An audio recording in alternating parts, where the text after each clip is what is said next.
आसाम सरकारनिफ्राय गुदि फरायसालिनि गाहाय फोरोंगिरिफोरनो हरनाय टेब्लेट मबाइलखौ आजावनानै लायाखै फोरोंगिरिफोरा। गंफ्रोमबो गुदि फरायसालिनि बिबानाव थानाय गाहाय फोरोंगिरिफोरा टेब्लेट मबाइलजों खामानि मावनायखौ गनायनानै लानो राजि नङा। बाक्सा जिल्लानि गरेस्वराव थानाय गुदि सोलोंथाइ खोन्दो बेंगिरि मावखुलियाव गंफ्रोमबो गुदि फरायसालिनि गाहाय फोरोंगिरिफोरा मोनसे गोख्रों होसिख्रावनाय हाबाफारि लादों।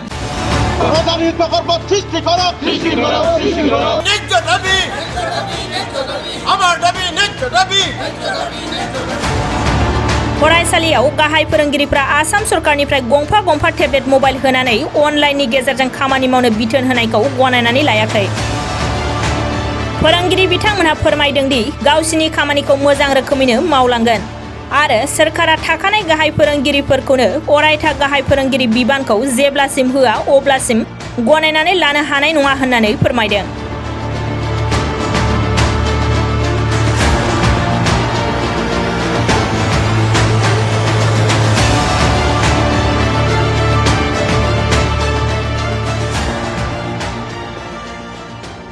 जोंनि गरेस्वर हालामनि जोंनि सोलोंथाइ खोन्दोनि गेजेराव नुजाथिनाय गासैबो जों बर' फोरोंगिरि आफादनि गौथुमनिफ्राय जोङो मोनसे फोसावदों जिहेतु जोंना मिरु गौथुमा नैबे टेब्लेटनि सोमोन्दै जोंनाव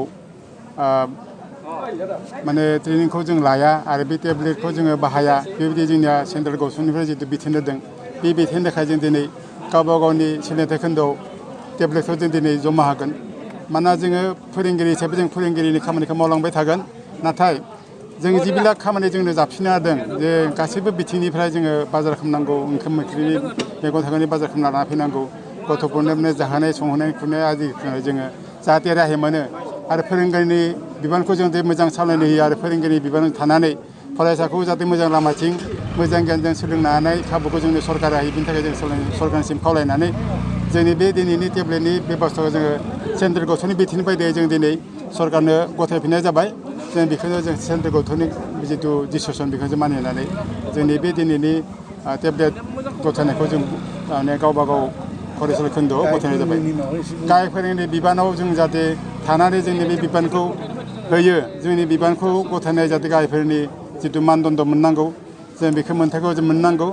जों जितु 1997 मायथाइनिफ्राय जोङो जि बिबानाव जों मोनाखै फोरोंगिरिया बिबानखौ गथायना होनांगौ, जे जों मोनोबा जोंनि मावनाय दांनाय खामानिया एसे सुबिदा जागोन, बयबो हारिनि फारसेबो जोंना अलखदा मोजां जागोन होनना साननानै जोंनि बेनि दिनैनि बे गौथुमाव जों जितु टेब्लेट गथायबाय बेखिनिखौ बुंनानै फोजोब। लोगोसेयावनो आरो फैगौ 24 अक्ट'आव जा बे टेब्लेटनि सोमोन्दै जोंनाव ट्रेनिं होगोन, बे ट्रेनिंखौ जों लाया होननानै जोंनि गासैबो माने दुलाराय बर' फोरोंगिरि आफादनि जानाय जों डिस्ट्रिक्टनिफ्रायबो जों मोनसे बिथोन होबाय जे जों बे माने ट्रेनिङाव बाहागो लाया।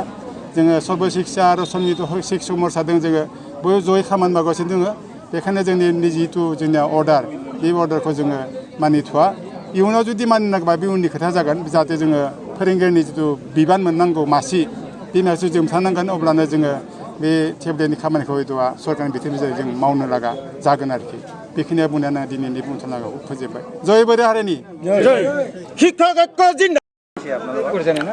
আমি আজি আমাক চৰকাৰে টেবলেট দিছিলে, সেই টেবলেটবোৰ উভতাই দিবলৈ আহিছোঁ আমাৰ অসম ৰাজ্যিক প্ৰাথমিক শিক্ষক সন্মিলনীৰ আহ্বান মৰ্মে। এতিয়া কথা হ'ল, আমাৰ প্ৰাথমিক বিদ্যালয়বিলাকত হেডমাষ্টাৰ বুলি যিবিলাক কৈ আছে, আচলতে 82 চনৰ পৰা হেডমাষ্টাৰ এই পদটো লোপ পাই গৈছে। আমাৰ ফালৰ পৰা বহুতো আলোচনা হ'ল, মোটামুটি আজি 40 বাৰমান আলোচনাই হ'ল। তেখেতসকলে দিম বুলি কয়। শেষত সৰ্বানন্দ সোণোৱালৰ লগত 22 চনতো আলোচনা হ'ল, তেখেতেও দিম বুলি ক'লে, কিন্তু এতিয়াও দিম বুলি কোৱা হিচাপতে থাকিল। আমি হেডমাষ্টাৰ হিচাপে আপোনালোকে জানে নিশ্চয়, আমি ছাত্ৰ ছাত্ৰীৰ শিঙুৰ মুচি দিয়াৰ পৰা গু ধোৱাৰ পৰা গোটেইখিনি কৰোঁ। লগতে আমি অভিযন্তাৰ কামবিলাকো কৰোঁ, যিবিলাক কাম কৰিব লাগে। আৰু তাৰ পাছতো আমাক এই টেবলেটবিলাক দিছে হেডমাষ্টাৰ হিচাপে। যিবিলাক কাম কৰিব লাগে আমি ছাত্ৰ ছাত্ৰীক পঢ়ুৱাব লাগে, কিন্তু ছাত্ৰ ছাত্ৰীক পঢ়ুৱাব নাপাওঁ, এইবিলাকত লাগি থাকিবলগীয়া হয়। সেইকাৰণে ভাবিছোঁ, যদি আমি হেডমাষ্টাৰে নহয়, আমি এইবিলাক কাম কেনেকৈ কৰিম?